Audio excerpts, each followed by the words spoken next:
Hi friends, welcome to Prerana and Sadhana class. ఈరోజు మనం క్లాస్లో భాగంగా కుతుబ్ షాహీల గురించి తెలుసుకుందాం. అంతకంటే ముందు ఒక చిన్న మోటివేషన్ ఫ్రెండ్స్. గెలుపు అంటే తిరిగి కొట్టడం కాదు, తిరుగు లేకుండా ఎదగడం. అంటే మనం ఏదైతే అనుకున్నామో దాన్ని సాధిస్తే మనం ఎదిగినట్టే ఫ్రెండ్స్. కాబట్టి ఆ ఎదగడానికి మన నిద్రను, తిండిని, మన విలువైన సమయాన్ని దీనికే కేటాయిస్తూ ముందుకు వెళ్దాం friends. Okay friends, let start. Qutub షాహీలు. మరి కుతుబ్ షాహీ రాజ్యం క్రీస్తు శకం 1518లో దక్కన్ ప్రాంతంలో గోల్కొండ రాజధానిగా స్థాపించబడింది. బహమనీ రాజ్యంలోని 5 రాజ్యాల్లో ఇది ఒకటి. బహమనీ రాజ్యంలోని 5 రాజ్యాల్లో గోల్కొండ కూడా ఒకటి. ఈ రాజ్యాన్ని స్థాపించిన వ్యక్తి పర్షియాకు చెందిన కులీ కుతుబ్ షా. మరి బహుమనీ రాజ్యంలోని 5 రాజ్యాలేవో మిగతా వాటిని కామెంట్ రూపంలో పెట్టండి. ఒక్కరి కూడా కామెంట్ చేయడం లేదు. ఎందుకు అంటే మరి నా క్లాసెస్ ఫాలో అవుతున్నారా లేదా నాకు తెలియాలి. అదేవిధంగా మీకు రివిజన్ అనేది అవుతుంది. నాకు తెలియక చెప్పడం లేదు అని కాదు. ఇక్కడ నేను ఆన్సర్స్ చెప్పొచ్చు, కానీ మీరు రివిజన్ చేస్తే మీకు కానీ చూసిన నాకు కానీ ఎక్కువ మటుకి గుర్తుంటాయని. ఈ రాజ్యాన్ని స్థాపించిన వ్యక్తి పర్షియాకు చెందిన కులీ కుతుబ్ షా. బహుమనీ పతనానంతరం ఆయన క్రీస్తు శకం 1518లో స్వతంత్రం ప్రకటించుకున్నాడు.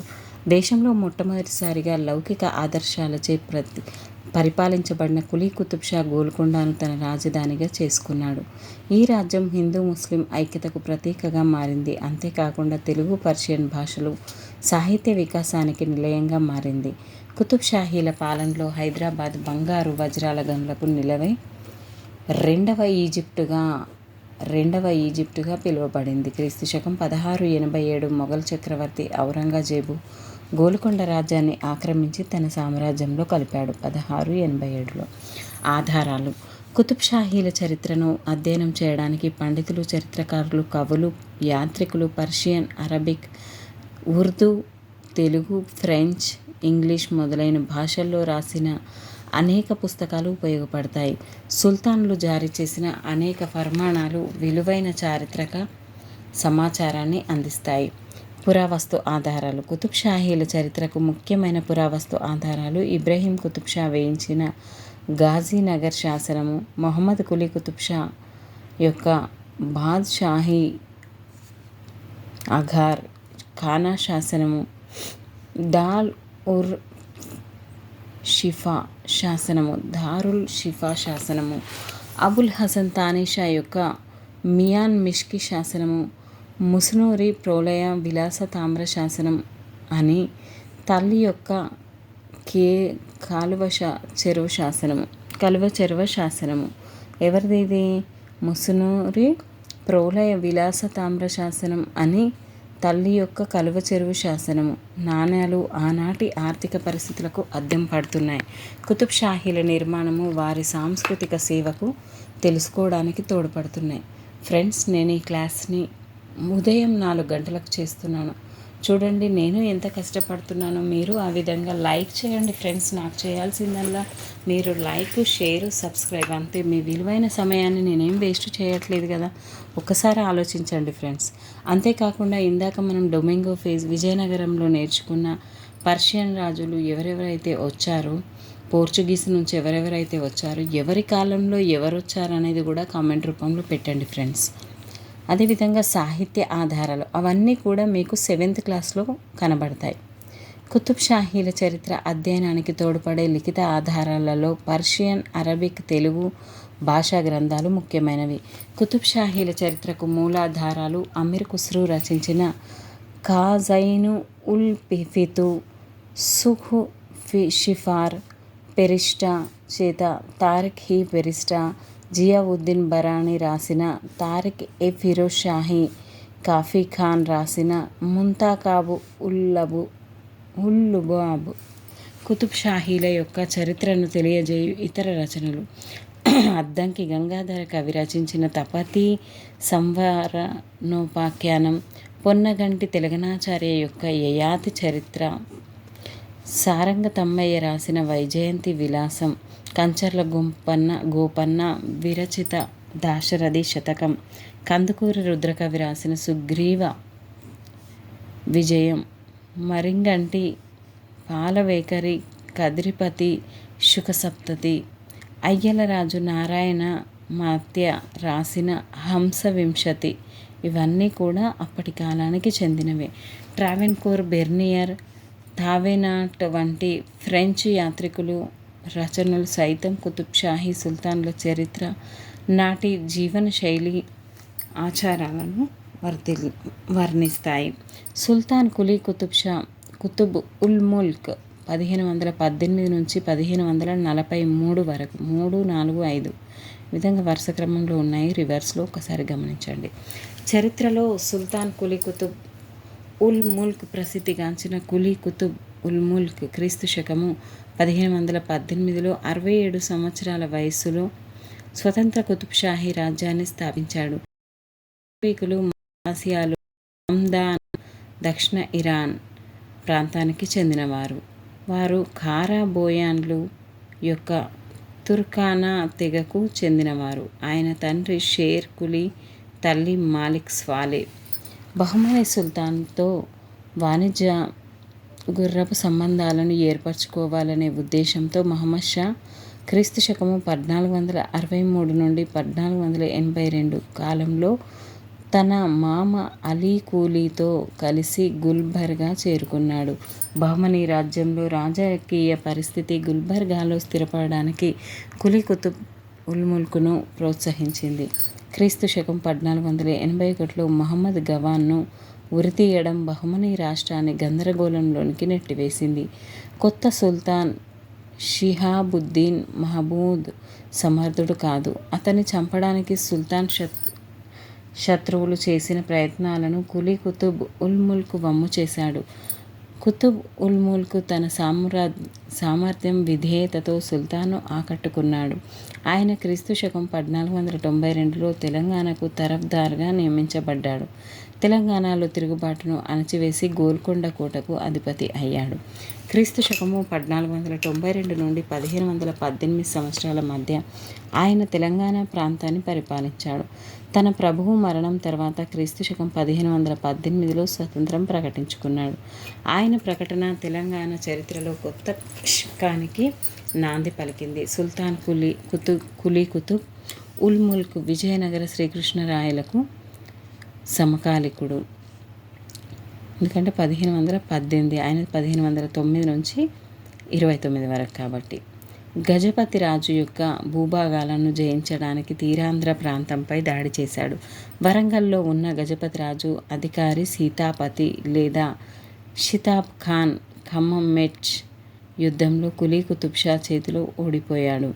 గోల్కొండ కోటను బలోపేతం చేయడానికి మరియు మెరుగుపరుచుకోవడానికి సుల్తాన్ కులీ కుతుబ్ ఉల్ ముల్క్ అన్ని ప్రయత్నాలు చేశాడు. అనేక మసీదులు, రాజభవనాలు, తోటలను నిర్మించాడు. ఆయన మహమ్మద్ నగర్ అనే కొత్త నగరాన్ని కూడా నిర్మించాడు. పలువురు స్థానిక పాలకులను కృష్ణదేవరాయ మరణం తర్వాత విజయనగర దళాలను కూడా ఓడించాడు. ఈ విధంగా విజయనగరం వైపు కూడా ఈయన వెళ్ళడం జరిగింది. తన అద్భుతమైన సైనిక విజయాల కారణంగా ఆయన రాజ్య భూభాగాలు కోహిర్, వరంగల్, నల్గొండ నుంచి తీరాంధ్రలోని మచిలీపట్నం వరకు విస్తరించాయి. తన 99వ ఏట విశ్వాసఘాతుకమైన తన కుమారుడు జంషీద్ కులీ చేత 1543లో గోల్కొండ కోటలోని మసీదులో హత్య చేయబడ్డాడు. జంషీద్ కులీ కుతుబ్ షా 1543 నుంచి 1550 వరకు. కుతుబ్ ఉల్ ముల్క్ చివరి రోజులలో తన 6 కుమారులు హైదర్ కులీ, కుతుబుద్దీన్, జంషీద్ కులీ, అబ్దుల్ కరీం, దౌలత్ కులీ, ఇబ్రహీం కులీ సింహాసనం కోసం పోరాడటం దురదృష్టకరం. జంషీద్ యొక్క 7 సంవత్సరాల పాలనా కాలం యుద్ధాలు, తిరుగుబాట్లు, గందరగోళాలతో నిండిపోయింది. తన పాలనలో ప్రభువుల, ప్రజల నమ్మకాన్ని చూరగొనలేకపోయాడు. బీజాపూర్, విజయనగర రాజులు గోల్కొండపై దాడి చేశారు. చక్కని పరిపాలనా వ్యవస్థను ప్రవేశపెట్టే ప్రయత్నం చేశాడు. ఆయన ఆస్థానంలో కమాలుద్దీన్ ఆర్దిస్తాన్ అని పిలువబడే ముస్తఫా ఖాన్ సమర్థవంతుడైన మంత్రిగా పేరు తెచ్చుకున్నాడు. తన పాలనా కాలంలో వకీల్, పీష్వా, మీర్ జుమ్లా పదవులు మొదటిసారిగా సృష్టించబడ్డాయి. జంషీద్ 1550 సంవత్సరంలో క్యాన్సర్తో మరణించాడు. చాలా ఇంపార్టెంట్ ఫ్రెండ్స్. జంషిద్ కులీ కాలంలో వకీలు, పేష్వా, మీర్ జుమ్లా అనే పదవులు కొత్తగా ఏర్పడడం అనేది జరిగింది. కాబట్టి ఇబ్రాహీం కులీ కుతుబ్ షా తర్వాత వచ్చాడు 1550 నుంచి 1580, రౌండ్ ఫిగర్గా ఉంది ఫ్రెండ్స్. ఇబ్రాహీం ప్రఖ్యాత చరిత్రకారుడు హరూన్ ఖాన్ షేర్వాణి తన సుప్రసిద్ధ రచన history of the Qutub Shahi dynasty 1974లో ఇబ్రాహీం కులీ కుతుబ్ షా 3 దశాబ్దాల పాలన కాలంలో గోల్కొండ రాజ్యం అన్ని రంగాల్లో అభివృద్ధి చెందిందని వర్ణించాడు. గోల్కొండ రాజ్య స్థాపకుడు సుల్తాన్ కులీ కుతుబ్ యొక్క చిన్న కుమారుడు ఇబ్రాహీం కులీ కుతుబ్ షా తన సోదరుడు జంషిద్ కులీ రాజకీయ కుట్రలకు ఇబ్రాహీం కులీ విజయనగరానికి పారిపోయాడు. అలియ రామరాయల ఆధ్వర్యంలో విజయనగర ఆస్థానంలో ఆశ్రయం పొందాడు. జంషిద్ మరణం తర్వాత జూలై 1550లో గోల్కొండకు చేరుకొని సింహాసనాన్ని అధిష్ఠించాడు. ఈయన మొఘల్ రాజవంశంలోనే గొప్ప పాలకుడైన అక్బర్ చక్రవర్తికి సమకాలీకుడు. ఇబ్రాహీం మొఘల్ చక్రవర్తితో దౌత్య సంబంధాలను పెంచుకున్నాడు. తన సుదీర్ఘ 30 సంవత్సరాల పాలనలో దక్కానీ సుల్తాన్లు, విజయనగర పాలకులతో వరుస యుద్ధాలకు నాయకత్వం వహించడానికి విస్తృతమైన ఏర్పాట్లు చేశాడు. గోల్కొండ, అహ్మద్ నగర్, బీజాపూర్ సుల్తాన్ల అదృష్టాన్ని మార్చిన రాక్షస తంగడి 1565లో యుద్ధంలో విజయనగర సైన్యానికి వ్యతిరేకంగా దక్కన్ సుల్తాన్ల ఏకీకరణలో ఇబ్రాహీం కీలక పాత్ర పోషించాడు. సైన్యాన్ని బలోపేతం చేయడంలో ఇబ్రాహీం యుద్ధ మంత్రి ముస్తఫా ఖాన్, అధికారులు అమీర్ షా, మహమ్మద్ అంజు, హుస్సేన్ బేగ్ కీలక పాత్ర పోషించారు. ఈయన కాలంలో గోల్కొండ కోట ఎత్తైన గోడలతో బలోపేతం చేయబడింది. ఈయన అనేక సరస్సులు, చెరువులను కూడా నిర్మించాడు. ఈయన నిర్మాణాలు హుస్సేన్ సాగర్ సరస్సు, ఇబ్రహీంపట్నం చెరువు. వర్తక వాణిజ్యం ఈయన కాలంలో గొప్ప పురోగతి సాధించాయి. ఇబ్రాహీం కులీ కుతుబ్ షా సైన్యాధిపతి ముస్తఫా ఖాన్ జగదేకరావు తిరుగుబాటును అణచివేశాడు. తిరుగుబాటుదారుడు విజయనగరానికి పారిపోయి రామరాయల దగ్గర ఆశ్రయం పొందాడు. ఇబ్రాహీం కాలంలో గోల్కొండ రాజ్యం అన్ని రంగాల్లో పురోగతి సాధించింది. ఆయన స్వయాన పర్షియన్ మరియు ఉర్దూ భాషల్లో అద్భుతమైన పండితుడు. ఆయన అనేక మంది తెలుగు కవులు, పండితులను పోషించాడు. ఆయనను పండితులు మల్కీభారాం అని ప్రశంసించారు. ఆయన 1580 సంవత్సరంలో మరణించాడు. మహమ్మద్ కులీ కుతుబ్ షా 1580 నుంచి 1612 వరకు. మహమ్మద్ కులీ కుతుబ్ షా ఇబ్రాహీం కులీ కుతుబ్ షా కుమారుడు. ఆయన తన 15 ఏళ్ల చిన్న వయసులో గోల్కొండ సింహాసనాన్ని అధిష్ఠించాడు. మధ్యయుగ దక్కన్ చరిత్రలో గొప్ప పాలకుడిగా ఆయన గుర్తుండిపోతాడు. ఆయన నిర్మాణాలు హైదరాబాద్ చార్మినార్, జమా మసీదు, చంద్ర మహల్. తన పరిపాలనలో అతని పీష్వా మీర్ మోయిమిన్ అస్రాబాది కీలక పాత్ర పోషించాడు. మహమ్మద్ కులీ కుతుబ్ షా మొఘల్ చక్రవర్తి అక్బర్తో స్నేహపూర్వక సంబంధాలు కొనసాగించాడు. తన రాజ్యాన్ని అంతర్గత తిరుగుబాట్లు, బాహ్య దాడుల నుంచి రక్షించడానికి ఆయన అన్ని ప్రయత్నాలు చేశాడు. కొండవీడులోని ఆయన అధికారి వెంకటపతి రాయలు నేతృత్వంలోని విజయనగర దళాల దాడులను తిప్పికొట్టాడు. ఆయన ఆదిల్ షాకి సుల్తాన్ ఇబ్రాహీం ఆదిల్ షాతో వెళ్ళి సంబంధాలను ఏర్పరచుకున్నాడు. తన చెల్లెలు చాంద్ సుల్తానా మాలిక్ ఏ జహాన్ను ఇబ్రాహీం ఆదిల్ షాకి ఇచ్చి పెళ్లి చేశాడు. మహమ్మద్ కులీ కుతుబ్ షా విజయనగర భూభాగాలపై దాడి చేసి కర్నూలు, గుత్తి, ఉదయగిరి, గండిపేట, పెనుగొండలను స్వాధీనం చేసుకున్నాడు. తీరాంధ్రలో స్థానిక పాలకులు, అధికారుల తిరుగుబాట్లను అణచివేయడంలో కూడా సుల్తాన్ విజయం సాధించాడు. ఇతని సైన్యాధికారి తారిక్ ఖాన్ అక్బర్ సైన్యానికి వ్యతిరేకంగా చాంద్ బీబీకి సహాయం చేశాడు. సోనేపట్ యుద్ధంలో 1597 దక్కనీ సుల్తాన్ల సైన్యాలకు ఎదురుదెబ్బ తగిలింది. ఆయన తన ఆస్థానానికి అక్బర్ దౌత్యవేత్త మసూద్ బేగ్ ఆహ్వానించారు. దౌత్యవేత్త అయిన మసూద్ బేగ్ కూడా సుల్తాన్ ఆదరణను పొంది ఆయనను సత్కరించారు. మహమ్మద్ కులీ కుతుబ్ షా పాలనలో యూరోపియన్ వాణిజ్య సంస్థలు కూడా ఆంధ్రప్రదేశ్లోనికి ప్రవేశించాయి. మహమ్మద్ కులీ కుతుబ్ షా గొప్ప కవి, పండిత పోషకుడు. పర్షియాకు చెందిన కవులను ఆయన స్వాగతించారు. ఆయన తెలుగు కవులను సత్కరించాడు. ఆయన సామాజిక స్థిరత్వం, ఆర్థిక శ్రేయస్సు కోసం కృషి చేశాడు. తన 48 ఏళ్ల వయసులో క్రీస్తుశకం 1642లో మరణించాడు. హయత్ బక్ష్ బేగం ఆయన ఏకైక కుమార్తె. ఆయన తర్వాత అతని అల్లుడు సుల్తాన్ మహమ్మద్ కులీ క్రీస్తుశకం 1612లో సింహాసనం అధిష్ఠించాడు. గోల్కొండపై మొఘల్ దండయాత్రలు, దాని క్షీణత 1612 నుంచి 1687 వరకు. క్రీస్తుశకము 1605లో మొఘల్ చక్రవర్తి అక్బర్ మరణం గోల్కొండ సుల్తాన్లు, మొఘలుల మధ్య స్నేహపూర్వక సంబంధాలకు విరామం ఇచ్చింది. అక్బర్ వారసులైన జహంగీర్, షాజహాన్, ఔరంగజేబు గోల్కొండ రాజ్యంపై క్రమం తప్పకుండా దాడులు నిర్వహించారు. సుల్తాన్ మహమ్మద్ కుతుబ్ షా క్రీస్తుశకం 1612 నుంచి 1626 వరకు. ఈయన మహమ్మద్ కులీ మేనల్లుడే. తర్వాత ఆయన అల్లుడు అయ్యాడు. సుల్తాన్ మహమ్మద్ ప్రగాఢమైన మత విశ్వాసం గల గొప్ప పుస్తక పటలాభిలాషి. ఈయన క్రీస్తుశకము 1617లో ప్రధాన మసీదు మక్కా మసీదుకు, సుల్తాన్ నగర్ భవనంకు పునాది వేశాడు. అయితే వాటి నిర్మాణం అతని జీవిత కాలంలో పూర్తి కాలేదు. అబ్దుల్లా కుతుబ్ షా క్రీస్తుశకము 1626 నుంచి 1672. సుల్తాన్ మహమ్మద్ కుమారుడైన అబ్దుల్లా కుతుబ్ షా 12 సంవత్సరాల వయసులోనే సింహాసనాన్ని అధిష్ఠించాడు. తన జీవితమంతా విలాసాలతో గడిపాడు. ఆయన పాలనా కాలంలో రాజ్యం విస్తరించినప్పటికీ అది మొఘల్ ఒత్తిడిలోకి వచ్చింది. క్రీస్తుశకము 1636 మరియు 1656 గోల్కొండపై మొఘలుల దాడి చేశారు. ఫలితంగా వారికి భారీ నష్టపరిహారం చెల్లించాల్సి వచ్చింది. ఆయన 1672లో మే 19న మరణించాడు.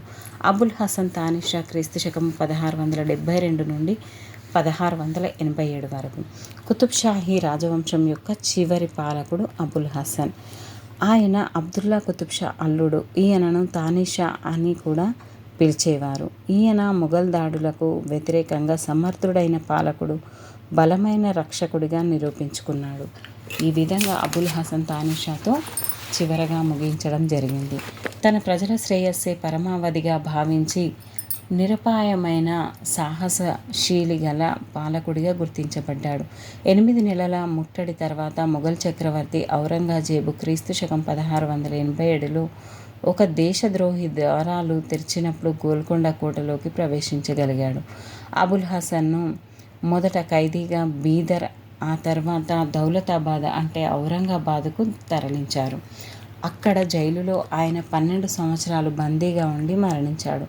ఔరంగజేబ్ అధికారులలో ఒకరైన జన్ సఫర్ ఖాన్ అబుల్ హసన్తో కలిసి దౌలతాబాద్ వరకు వచ్చి తర్వాత దక్కన్ గవర్నర్గా నియమించబడ్డాడు. హిందూ అధికారులు అక్కన్న మాదన్నలకు తానిషా తన ఆస్థానంలో కీలక పదవులు ఇచ్చాడు. వారు రాజ్యాన్ని సంఘటితం చేయడానికి ప్రయత్నించారు, కానీ క్రీస్తుశకం 1686లో దారుణంగా హత్య చేయబడ్డారు. పరిపాలనా విధానం. కుతుబ్ షాహీ సుల్తాన్లు ప్రజలకు మంచి పరిపాలనను అందించారు. మీర్జా ఇబ్రహీం జుబారీ రచన ఐసాటిన్ ఉన్ సలాటిన్ దస్తుర్ ఉల్ అమల్ దక్కన్లో ముఖ్యంగా ఆదిల్ షాహీ, కుతుబ్ షాహీల రాజ్యంలోని పరిపాలన స్వభావం గురించి ఉపయోగకరమైన సమాచారాన్ని అందిస్తుంది. కుతుబ్ షాహీ పాలన ఇరాన్ సఫావిద్ పాలకుల పాలనా నమూనాపై రూపొందించబడింది. మరి కేంద్ర ప్రభుత్వం ఏ విధంగా ఉంది? సుల్తాన్ లేదా రాజు ప్రభుత్వానికి అధిపతి. వారు తమను ప్రజల మొదటి సేవకులుగా భావించారు. వారు దైవదత్త సిద్ధాంతాన్ని విశ్వసించారు. సుల్తాన్లకు పరిపాలనా నిర్వహణలో కేంద్రంలో అత్యున్నత అధికారులైన మజ్లిస్ ఈ దిహుందారీ, అధికారి అయిన పీష్వా, మీర్ జుమ్లా ప్రధాన మంత్రులుగా సహకరించేవారు. పీష్వా, మీర్ జుమ్లా అత్యున్నత పరిపాలనా అధికారులు. సఫావిద్ ఉద్యమ భావజాలం, షియా మత భావజాల అభివృద్ధి కోసం 2 వ్యవస్థలు పనిచేశాయి. సుల్తాన్ అన్ని మధ్యయుగ రాజ్యాలలో మాదిరిగానే ఒక సంపూర్ణ రాచరిక వ్యవస్థ కలిగి ఉండి ప్రజాభిప్రాయాన్ని వ్యక్తీకరించడానికి మార్గాలు లేవు. ఈ విధంగా ఆయన దేవుని చిత్రం అయిన జిల్ అల్లాహ్ అని పిలిచే దైవిక హక్కును కలిగి ఉన్నాడు. రాష్ట్ర అధిపతిగా శాసన, కార్యనిర్వాహక మరియు న్యాయశాఖ యొక్క అన్ని అంగాలకు ఆయన ముఖ్యాధికారి. సాయుధ దళాల అత్యున్నత అధిపతిగా ఉండడమే కాకుండా సర్వోన్నత న్యాయాధిపతి కూడా ఆయనకు సలహా మండలి ఉండేది. దానిని మజ్లిస్ కంగాష్ అని పిలుస్తారు. ఇందులో మంత్రులు, అమీర్లు ఉండేవారు. మంత్రులలో ముఖ్యమైన వాడు మీర్ జుమ్లా. ఈయన ప్రధానమంత్రితో సమానం. ప్రాంతీయ పరిపాలన. రాజ్యం తరఫులుగా లేదా ప్రావిన్సులుగా విభజించబడింది. తరఫ్ అధిపతి. అబుల్ హసన్ పాలనలో 6 తరఫులు ఉన్నాయి. ఇందులో తెలంగాణ ఒకటి. అబుల్ హసన్ తానిషా పాలనలో మొత్తం గోల్కొండ రాజ్యం 37 సర్కార్లు మరియు 517 పరగణాలుగా విభజించబడింది. కర్ణాటక ప్రావిన్స్కు అనుభవజ్ఞుడైన విశ్వసనీయ అధికారులు నేకనామ్ ఖాన్, అక్కన్న, లింగన్న నాయకత్వం వహించారు. పోర్చుగీసు, డచ్చు మరియు ఇంగ్లీషు వంటి విదేశీ స్థిర నివాసులు లాభదాయకమైన వాణిజ్యం కారణంగా మచిలీపట్నం వంటి ఓడరేవులను శక్తివంతమైన హవాల్దార్లు నియంత్రించారు. ఓడరేవు ముఖ్య అధికారిని షా బందర్ అని పిలిచేవారు. బందర్ అంటే కోతి. ఆదాయాన్ని సేకరించడం అతని ప్రధాన కర్తవ్యం. ఈ నౌకాశ్రయాన్ని ప్రతి సంవత్సరం వేలం పాటలో అధికంగా పాడిన వారికిచ్చేవారు. మోర్లాండ్ ప్రకారం వారిలో ఎక్కువ మంది బ్రాహ్మణులు, బనియాలు. వారు తమ ఉన్నతాధికారులకు విలాసవంతమైన బహుమతులు ఇచ్చేవారు. నిజాంపట్నం ఆదాయం 55,000 పగోడాలు. ఇందులో 13,000 పగోడాలు మాత్రమే జీతాలు మరియు ఇతర ఖర్చులుగా ఖర్చు చేశారు. ఈ విధంగా మరియు సర్కార్లను జిల్లాలు, సిమి అని పిలిచేవారు. జిల్లాలలో ముఖ్యమైనవి బెల్లంకొండ, వినుకొండ, నిజాంపట్నం, కొండపల్లి, మచిలీపట్నం, ఏలూరు, రాజమండ్రి మొదలైనవి. కుతుబ్ షాహీల కాలంలో ఫర్మానాలలో, సనద్లో అనేక మంది స్థానిక అధికారుల యొక్క చిన్న రెవెన్యూ రైతులను వారి పేర్లతో పేర్కొన్నారు. దేశ్ పాండే, థానేదార్, ఒక థానాకు బాధ్యత వహించే అధికారి, గతంలో ఫౌజదార్ కింద అధికారి. దేశ్ముఖ్, మజుందర్, కులకర్ణి, స్థలకర్ణం మొదలైనవి. గ్రామాలు. ముకద్దం గ్రామానికి అధిపతి. కులకర్ణి గణాంక అధికారి. దేశ్ పాండే పరగణానికి గణాంక అధికారి. రెవెన్యూ పరిపాలన. కుతుబ్ షాహీల యుగంలో రాజ్యానికి ప్రధాన ఆదాయ వనరు భూమి శిస్తు. భూ ఆదాయాన్ని నిర్ణయించడానికి సర్దార్ను యూనిట్గా తీసుకున్నారు. భూమి ఆదాయాన్ని వసూలు చేసే హక్కు వేలం పద్ధతి ద్వారా అత్యధిక వేలం పాట పాడే వేలం పాటదారునికి ఇవ్వబడింది. గుత్తేదారులు తమ సొంత వ్యక్తుల ద్వారా రైతుల నుంచి భూమి శిస్తు సేకరించేవారు. ఫలితంగా రైతు, సుల్తాన్ల మధ్య ప్రత్యక్ష సంబంధం లేకుండా పోయింది. పర్యవసానంగా రైతులపై పన్ను భారం పెరిగింది. సైనిక వ్యవస్థ. కుతుబ్ షాహీలు బహుమనీ సైనిక వ్యవస్థని కొన్ని మార్పులతో అనుసరించారు. సమకాలీన చరిత్రకారులు, విదేశీ యాత్రికుల రచనలను అనుసరించి కుతుబ్ షాహీలు పెద్ద సైన్యాన్ని పోషించారు. సుల్తాన్ ప్రత్యక్ష నియంత్రణలో రాజధాని గోల్కొండలో సిద్ధ సైన్యం ఉండేది. రాష్ట్రాలలో తమ అధికారులు ప్రత్యేక సైన్యాన్ని పోషించి సుల్తాన్కి అవసరమైన సరఫరా చేసేవారు. సమకాలీన దక్కన్ రాజ్యాలతో, విజయనగర రాజులతో, మొఘలాయి చక్రవర్తులతో యుద్ధాలు చేశారు. సమర్థులైన అధికారులతో సైన్యానికి శిక్షణ ఇప్పించేవారు. సైనికులకు వేతనాలకు బదులుగా జాగీర్లను ఇచ్చేవారు. సుల్తాన్ కులీ తన పాలనా తొలి రోజుల్లో రాజ్యాన్ని సుసంఘటితం చేయడానికి పెద్ద సైన్యాన్ని పోషించాడు. యుద్ధ సమయంలో సిపాయ్ సాలార్ లేదా సర్లష్కర్ సైన్యాలను నడిపేవాడు. కుతుబ్ షాహీ సైన్యంలో హిందూ, ముస్లిం, ఇరానియన్ సైనికులు ఉండేవారు. సైనిక శాఖ ఐన్ ఉల్ ముల్క్ అనే మంత్రి ఆధీనంలో ఉండేది. న్యాయం. కుతుబ్ షాహీలు హిందూ ధర్మశాస్త్రాలు, హిందూ పండితులు, మహమ్మదీయ మత పెద్దల సలహాపై న్యాయపాలన చేసేవారు. గ్రామస్థాయి నుంచే సివిల్, క్రిమినల్ వివాదాలను పరిష్కరించడానికి ఏర్పాట్లు చేశారు. న్యాయపాలనలో మహమ్మదీయ మత పెద్దలు, కాజీలు, మౌల్వీలు, పండితులు సహాయపడేవారు. కుతుబ్ షాహీల న్యాయ విధానమైన విదేశీ యాత్రికులు సైతం మెచ్చుకున్నారు. సుల్తాన్ మహమ్మద్ కులీ కుతుబ్ షా దాదా మహల్, అబ్దుల్లా కుతుబ్ షా అమల్ మహల్ న్యాయ మందిరాలను నిర్మించారు. దాదా మహల్, సుల్తాన్ మహమ్మద్ కులీ కుతుబ్ షానేమో దాదా మహల్, అబ్దుల్లా కుతుబ్ షానేమో అమల్ మహల్. సుల్తాన్ వారానికి ఒకసారి ప్రత్యేకమైన వివాదాలను పరిష్కరించడానికి సమావేశమయ్యేవాడని ఫ్రెంచి యాత్రికుడు ట్రావెర్నియర్ పేర్కొన్నారు. సుల్తాన్లు విదేశీ పర్యాటకుల వస్తు సామాగ్రిని కాపాడడానికి ప్రత్యేక శ్రద్ధ చూపారు. అబ్దుల్లా కుతుబ్ షా గొప్ప న్యాయ ప్రభు అని, న్యాయమూర్తులు కానీ ప్రభుత్వాధికారులు కానీ అవినీతికి పాల్పడితే సుల్తాన్ ఆ సొమ్మును తిరిగి వారికిప్పించేవాడని ఫ్రెంచి యాత్రికుడు దేవానాట్ పేర్కొన్నాడు. ప్రజల సామాజిక మత జీవనం. పర్షియన్, అరబిక్ మరియు తెలుగు భాషల్లో రాయబడిన సమకాలీన సాహిత్య రచనలు కుతుబ్ షాహీ యుగంలోని ప్రజల సామాజిక మత జీవనం యొక్క ఆసక్తికరమైన విషయాలు అందిస్తాయి. ట్రావెర్నియర్, బెర్నియర్, విలియం మెథోల్డ్ వంటి విదేశీ యాత్రికుల రచనలు కూడా ఆనాటి సమాజం, మతం గురించి కొంత సమాచారాన్ని అందిస్తాయి. అంతేకాకుండా కుతుబ్ షాహీల కాలంలో సమాజం ప్రధానంగా హిందువులు, ముస్లింలు అనే 2 విభాగాలుగా విభజించబడింది. హిందువులలో ప్రభుత్వ ఉద్యోగులు, వ్యాపారులు, రైతులు ముఖ్యమైన సమూహాలుగా ఉండేవారు. ముస్లింలలో రాష్ట్ర ప్రభుత్వ ఉద్యోగులు, వ్యాపారులు ఉన్నారు. హిందువులు అనేక ఉపకులాలు మరియు సమూహాలుగా విభజించబడి ఉన్నారు. కాపు, రెడ్డి, వెలుమ, ఖనిజ, బలిజ, వడ్రంగి, కమ్మరి, చేనేత కార్మికులు, బోయ, దర్జీలు, మత్స్యకారులు, చాకలి, మంగలి మొదలైన వారు హిందూ జనాభాలో ఎక్కువ శాతం ఉండేవారు. బ్రాహ్మణుల జనాభా తక్కువగా ఉండేది. కుతుబ్ షాహీలు తమ పాలనా అధికారమంతా మెజారిటీ వర్గమైన హిందువుల మద్దతుతోనే కొనసాగుతుందని గ్రహించాడు. అందుకే వారు మత సహన విధానాన్ని అనుసరించారు. ముస్లింలతో సమానంగా వారు తమ ఆస్థానాలలో పరిపాలనలో హిందువులకు ప్రాధాన్యమిచ్చారు. వారి పాలనలో మరొక ఆసక్తికరమైన పరిణామం ఏమిటంటే పెద్ద సంఖ్యలో ఇరానియన్ అఫాకీలను దక్కను ముఖ్యంగా గోల్కొండ రాజ్యానికి తరలించడం.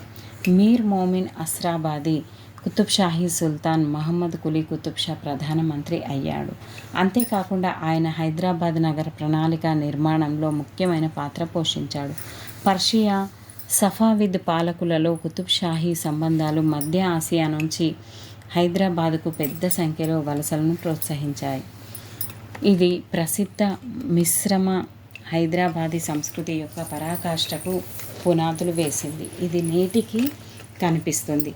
తపతి, సంవరణోపాఖ్యానం, యయాతి చరిత్ర, శుకసప్తతి మరియు హంసవింశతి వంటి తెలుగు రచనలు కుతుబ్ షాహీ యుగం యొక్క సామాజిక, ఆర్థిక, సాంస్కృతిక పరిస్థితుల గురించి వివరణాత్మకంగా విషయాలను అందించాయి. కుతుబ్ షాహీల ఉదారవాద మత విధానాన్ని అనుసరించారు. మొహర్రం పండుగ షియా రాజ్యాల ప్రత్యేక ఆకర్షణగా మారింది. కుతుబ్ షాహీ కాలంలో హైదరాబాద్ నగరంలో అనేక సంఖ్యలో అగర్ ఖానాలు నిర్మించబడ్డాయి. భద్రాచలంలోని ప్రసిద్ధ శ్రీరామ ఆలయం కుతుబ్ షాహీ యుగం యొక్క గొప్ప హిందూ దేవాలయం. పురుషులు, మహిళలు వారి వారి అభిరుచులకు అనుగుణంగా ఆర్థిక స్థితిగతులను అనుసరించి వివిధ రకాల దుస్తులు, ఆభరణాలు కొనుగోలుకు ప్రాధాన్యత ఇచ్చారు. కుతుబ్ షాహీ సుల్తాన్లు హిందూ దేవాలయాలకు పండితులకు ప్రోత్సహించారు. ఈ విధంగా క్రీస్తు శకం 1652లో భక్త రామదాసు కంచర్ల గోపన్న నిర్మించిన రామాలయానికి సుల్తాన్ అబుల్ హసన్ భద్రాచలం, శంకర్గిరి, పాల్వంచ ప్రాంతాలను విరాళంగా ఇచ్చాడు. భద్రాచలం, శంకర్గిరి, పాల్వంచ అబుల్ హసన్ తానిషా ఇవ్వడం జరిగింది. మహమ్మద్ కులీ ఆస్థానంలో అధికారమైన అశ్వారావు శ్రీకూర్మనాథ ఆలయానికి సుల్తాన్ ఆజ్ఞ ప్రకారం శ్రీకూర్మం గ్రామాన్ని విరాళంగా ఇచ్చారు. బ్రాహ్మణులు, సుల్తాన్లు వారి అధికారుల నుంచి విరాళాలుగా అగ్రహారాలను కూడా అందుకున్నారు. కుతుబ్ షాహీ పాలకులు దీపావళి, హోలీ వంటి హిందూ పండుగల వేడుకల్లో కూడా పాల్గొని మత సహనం యొక్క స్ఫూర్తిని ప్రోత్సహించారు. కుతుబ్ షాహీ రాజ్యంలో సతీ సహగమనం వంటి సామాజిక దురాచారాలను బెర్నియర్ తన రచనలో నమోదు చేశారు. బహుభార్యత్వం ఈ కాలంలో సాధారణ విషయం. ధామర్ బౌరి అనే తన రచనలో వైశ్య కుల ప్రజలు చేపట్టిన వ్యాపారాన్ని వివరించాడు. థామస్ బౌరి వైశ్యులను, వేశ్యలను, ఇక్కడ వైశ్యకులం, ఇక్కడ వేశ్యలను పాలకవర్గం పోషించింది. ట్రావెర్నియర్ ప్రకారం హైదరాబాద్ నగరంలో గోల్కొండ కోటలో 20,000 మంది వేశ్యలు ఉన్నారు. వారి వృత్తులను నిర్వహించడానికి వారికి అనుమతులు మంజూరు చేయబడ్డాయి. దేవదాసి వ్యవస్థ కూడా నాడు ఆచరణలో ఉండేది. వ్యవసాయం, నీటిపారుదల. ఈ యుగంలో మెజారిటీ ప్రజల ప్రధాన వృత్తి వ్యవసాయం. కాకతీయ పాలకుల వలె కుతుబ్ షాహీ పాలకులు వ్యవసాయం కోసం చిన్న పెద్ద నీటిపారుదల సౌకర్యాలను నిర్వహించడం ప్రాముఖ్యతను గ్రహించారు. ఇబ్రహీం కులీ కుతుబ్ షా కాలంలో హుస్సేన్ సాగర్ ఆనకట్ట 1562, బద్వేల్ చెరువు, ఇబ్రహీం పట్టణం చెరువులు నిర్మించబడ్డాయి. ఇబ్రహీం కులీ కుతుబ్ షా యొక్క గొప్ప సూఫీ సాధువు అల్లుడు హుస్సేన్ షావాలి హైదరాబాద్ ప్రజలకు తాగునీరు సరఫరా చేసే హుస్సేన్ సాగర్ ఆనకట్ట నిర్మాణాన్ని పర్యవేక్షించారు. గోల్కొండ కోట నుంచి కేవలం 5 కిలోమీటర్ల దూరంలో ఉన్న అల్లా దుర్గ్ వద్ద ఒక చెరువు నిర్మించబడింది. దీని నీటిని రాజకుటుంబానికి, అధికారులకు హైడ్రోలాజికల్ ఇంజనీరింగ్ నైపుణ్యాల ద్వారా సరఫరా చేసేవారు. ఈ కాలంలోనే సైఫాబాద్ సమీపంలో మసాబ్ ట్యాంక్ కూడా నిర్మించబడింది. వర్తక వాణిజ్యం. కుతుబ్ షాహీల బాహ్య వాణిజ్యం గురించి శుకసప్తతి, హంసవింశతి వంటి తెలుగు రచనలు గొప్ప వివరాలను అందిస్తున్నాయి. ఓడ బేరాము అనే తెలుగు రచనల్లో సముద్ర వాణిజ్యం గురించి ప్రస్తావించబడింది. కొల్లూరు, పరిటాల, సామర్లకోట, వజ్రకూరు కుతుబ్ షాహీల రాజ్యానికి చెందిన ప్రపంచ ప్రసిద్ధిగాంచిన వజ్రాల గనులు. విలియం మెత్వోల్డ్ ప్రకారం సుల్తాన్లు వాటిని అద్దెకు ఇచ్చారు. ప్రపంచ ప్రఖ్యాత కోహినూర్ వజ్రం కొల్లూరు గనిలో కనుగొనబడింది. ఇనుప ఖనిజం, ఇనుము ధృవీకరణ విధానాలు కూడా ఈ యుగంలో అభివృద్ధి చెందాయి. నిర్మల్, ఇందూరు ప్రాంతాలు ఇనుము పరిశ్రమ ప్రసిద్ధి కేంద్రాలు.